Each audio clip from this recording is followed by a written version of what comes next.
आप हर चीज़ दिखाओ, मगर ग्राउंड रियलिटी जो है, इंसानों के बीच में जाओ, उनका क्या तकलीफ़ है, उनका क्या प्रॉब्लम चल रहा है। तो ये चीज़ अगर आप लोग अगर आज के दिन में, बिकॉज़ गोदी मीडिया, बड़े मीडिया तभी जाते हैं जब कोई बड़ा आदमी का कोई प्रॉब्लम होता है। पिछले दिनों लाइव इंडिया न्यूज ने एक खबर दिखाया था जहां हमारी टीम ने मदरसा आलिया और मुस्लिम इंस्टीट्यूट के पास फुटपाथ ब्लॉकेज के मुद्दे को उठाया था। इस मुद्दे पर कई लोगों ने अपनी नाराजगी भी जाहिर की थी कि गवर्नमेंट और प्रशासन दोनों इस मुद्दे पर कुछ काम नहीं कर रहे। अब इस मुद्दे पर सामाजिक कार्यकर्ता जुल्फिकार अली ने अपनी राय दी है। उन्होंने कहा है कि सरकार की जिम्मेदारी है कि उन्हें बेहतर जगह शिफ्ट किया जाए ताकि फुटपाथ का रास्ता खाली हो सके और पब्लिक आसानी से चल सके। सर, आपका बहुत बहुत स्वागत है। सबसे पहले आप ये बताइए कि अभी फिलहाल लाइव इंडिया न्यूज़ ने फुटपाथ ब्लॉकेज का जो मुद्दा उठाया है और जो फुटपाथ का जो एरिया है वो लोगों का एक घर बन चुका है, तो इस पर आप क्या राय देंगे? अस्सलाम वालेकुम, नमस्ते सभी दर्शकों को।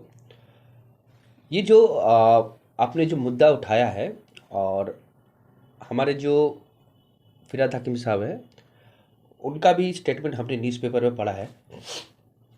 एक सबसे बड़ा जो पॉइंट है, आज के दिन में आप देखेंगे फिरहाद हकीम साहब, जैसा हुक्का पार्लर वाला मुद्दा हुआ, आज उन्होंने उसके लिए एक बहुत बेहतरीन स्टेप लिया है।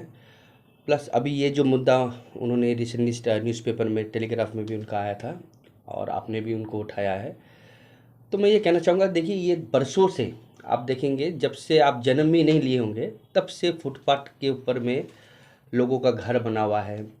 तो ये है कौन, कौन है ये, कहाँ से आए हैं? तो ये जो क्वेश्चन है, तो नेचुरली जो आपके जो लोकल जो ज़िम्मेदार होते हैं, जो लोकल जो एरिया होते हैं, तो ये उनको भी पता है।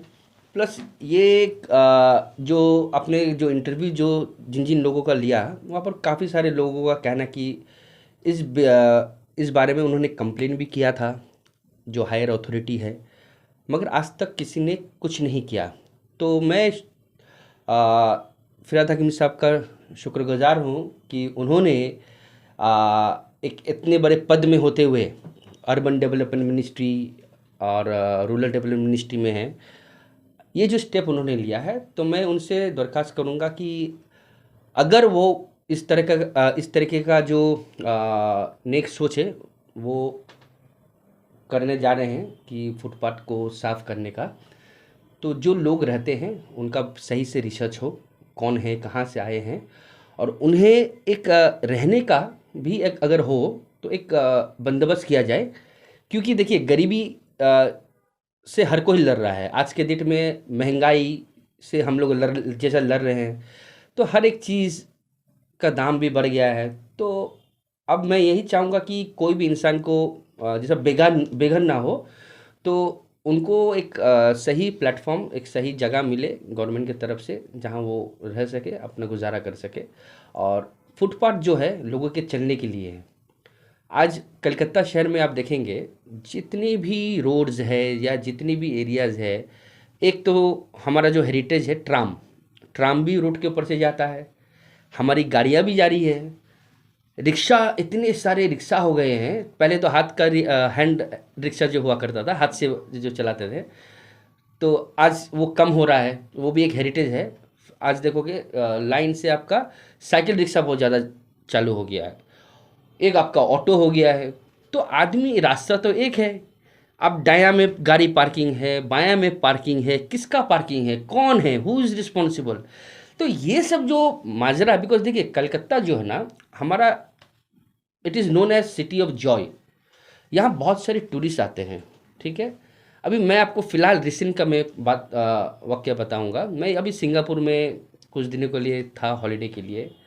तो ऐसे ही एक सज्जन से मिला जो गुजराती फैमिली है, तो वो कलकत्ता आ चुके थे। बोलते, अली साहब, कलकत्ता आपका बहुत खूबसूरत है, बहुत अच्छा शहर है, लोग बहुत अच्छे हैं, मगर यहाँ रास्ता जो, वहाँ का जो इंफ्रास्ट्रक्चर है बहुत पुअर है। मैं बोला कि ऐसा क्या देखा आपने? बोला, देखिए हम मदर ट्रेजर होम के लिए हमने बहुत सुना था, तो वहाँ हम विज़िट करने चाह रहे थे, बट जिस तरीके का इंफ्रास्ट्रक्चर हमने देखा है, तो रास्ते पेमेंट्स में लोग नहीं चलते हैं, पेमेंट्स में घर है दुनिया, और प्लस इतने सारे गाड़ी, इतने सारे लोग, मतलब एक होता है ना आसानी से चलना, तो आसानी से चलना भी मुश्किल है वहाँ पर। तो इसके लिए क्या आपका गवर्नमेंट कुछ स्टेप नहीं ले रहा? हम बोले देखिए ये सब जो है गवर्नमेंट का सोच है, गवर्नमेंट का थिंकिंग है, गवर्नमेंट क्या करेगा।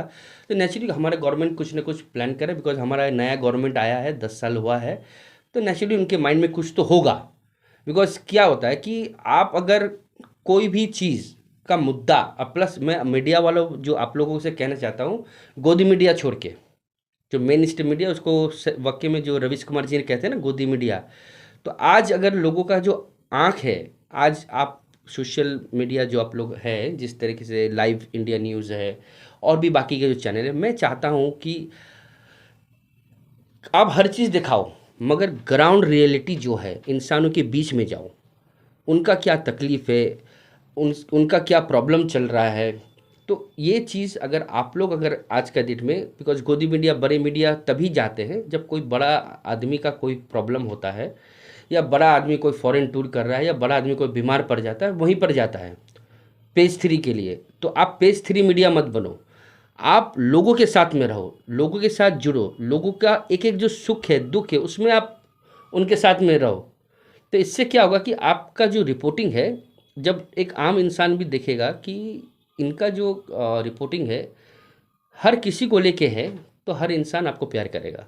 तो मैं यही कहता हूँ, ये जो मुद्दा आपने उठाया है इसे यहीं मत छोड़ दो, आप पूछो अलग अलग जो एडमिनिस्ट्रेशन बोर्ड है, आप हमारे जो फिरात हकीम साहब हैं उनसे भी आप पूछो कि सर आप क्या ये जो स्टेप है ये उन्होंने उठाया है, तो it's a wonderful step.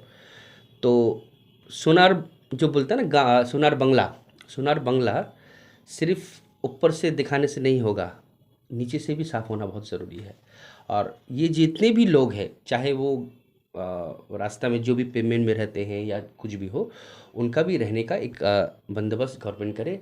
Plus मैं हमेशा एक प्रीवियस इंटरव्यू में हालात बंगाल में मैंने एक बार कहा था कि ये जो हॉकर्स जो है, आप देखिए एक एक दुकानें हैं, आप चांदनी चौक से लेके आप इजरा स्ट्रीट कहीं भी चलाए, बड़ा बाज़ार, आप एक गाड़ी भी नहीं ढुका सकते हैं।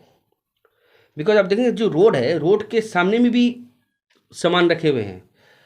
तो ये जो दुकानें हैं, अब मैंने सपोज पकड़ लो, मैंने एक 5 करोड़ का इन्वेस्टमेंट करके एक दुकान लिया, मेरे दुकान के सामने में किसी ने एक डाला लगा दिया, तो मेरा दुकान पूरा ढक जाता है, आप मेरा दुकान देख ही नहीं सकते हो। तो इससे क्या होता है कि मेरा जो वो इन्वेस्टमेंट है, मेरा जो वो पूरा बेकार चला जाता है। तो ये जो हॉकर्स के भी जो है, इनके लिए एक हॉकर्स का एक अलग, इतने सारे कॉरपोरेशन के अंडर में ज़मीन है, उनको भी आप क्या करो कि हॉकर्स बाज़ार, हॉकर मार्केट करके सबको लाइसेंस इशू करके आप वहाँ पर जगह दो।